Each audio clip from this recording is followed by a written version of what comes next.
Bismillahirrahmanirrahim. Assalamualaikum warahmatullahi wabarakatuh. Salam sejahtera bagi kita semua. Salam Om Swastiastu, Namo Buddhaya, salam kebajikan.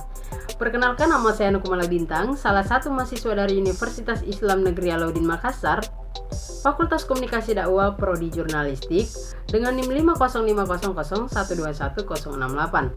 Pada kesempatan kali ini saya akan membahas materi mengenai filsafat ilmu yang dimana merupakan tugas dari mata kuliah tersebut dengan dosen pengampu Bapak Harmin Hatta Esos MIKOM. Nah, di sini ada 4 poin penting yang akan saya bahas. Yang pertama, pengertian filsafat ilmu. Yang kedua, objek filsafat ilmu. Yang ketiga, manfaat filsafat ilmu. Dan yang keempat, implikasi filsafat ilmu. Nah, yang poin pertama, pengertian filsafat ilmu, di mana kita ketahui filsafat ilmu ada terdiri dari dua kosakata, filsafat dan ilmu.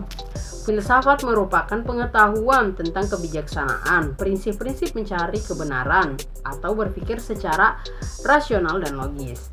Sementara ilmu adalah pengetahuan yang memiliki objek tertentu, sifatnya sistematis, metodologis, universal.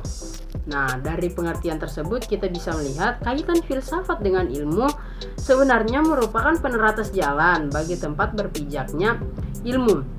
Artinya apa? Artinya ketika manusia berpikir mengenai sebuah objek, lalu segala hal itu dikumpulkan dan diolah secara metodologis atau sistematis, maka itu akan menjadi sebuah pengetahuan. Pada awalnya, segala hal yang dipandang sebagai ilmu itu diawali dengan pemikiran, dan itu yang disebut dengan filsafat. Dan ilmu juga berperan untuk menyempurnakan objek-objek yang telah dijangkau filsafat menjadi sebuah pengetahuan yang dapat diandalkan. Ada kutipan dari Will Durant yang mengatakan tiap ilmu diawali dengan filsafat dan diakhiri dengan seni. Maka orang yang memperdalam ilmu filsafat akan mempunyai jiwa kesenian yang tinggi.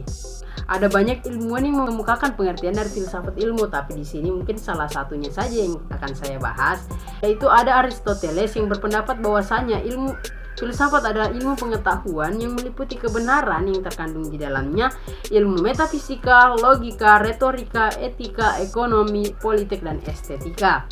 Jadi, pada hakikatnya filsafat itu mencari suatu kebenaran yang memicu bagi manusia untuk berpikir dan melakukan pengamatan dan penelitian.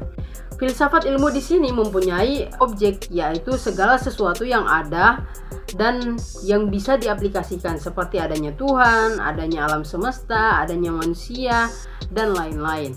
Di sini ada dua objek filsafat ilmu. Yang pertama ada objek material, yaitu suatu penyelidikan, pemikiran, dan penelitian seperti adanya pohon. Objek material di sini terbagi atas 3, yaitu yang pertama thinkable, yaitu mengetahui dan merasakan dengan panca indera kita tentang banyak hal. Yang kedua ada unthinkable, yaitu suatu yang tidak pernah difikirkan kita tetapi difikirkan orang lain. Dan yang ketiga ada unthinkable, yaitu sesuatu yang pernah difikirkan tetapi difikirkan bahwa itu ada.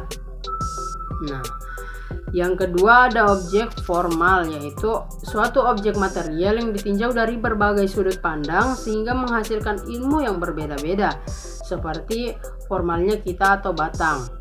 Bagaimana kita tahu adanya pohon? Bagaimana pohon itu mempunyai batang? Poin ketiga, manfaat filsafat ilmu.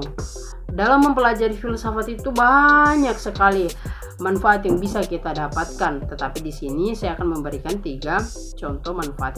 Yang pertama, sebagai sarana pengujian penelaran ilmiah sehingga menjadi kritis terhadap kegiatan ilmiah. Yang kedua, merupakan metode untuk merefleksi, menguji, mengkritis, memberikan asumsi keilmuan. Dan yang ketiga, memberikan pendasaran logis terhadap metode keilmuan. Poin keempat ada implikasi filsafat ilmu. Implikasi filsafat ilmu terhadap perkembangan ilmu pengetahuan dan teknologi itu sendiri. Filsafat ilmu sangat diperlukan untuk perkembangan iptek yang semakin menajam. Spesialisasi ilmu pengetahuan ilmu tersebut, dengan kita mempelajari filsafat ilmu, maka para ilmuwan menyadari keterbatasan dirinya dan tidak terperangkap ke dalam sikap yang arogansi intelektual.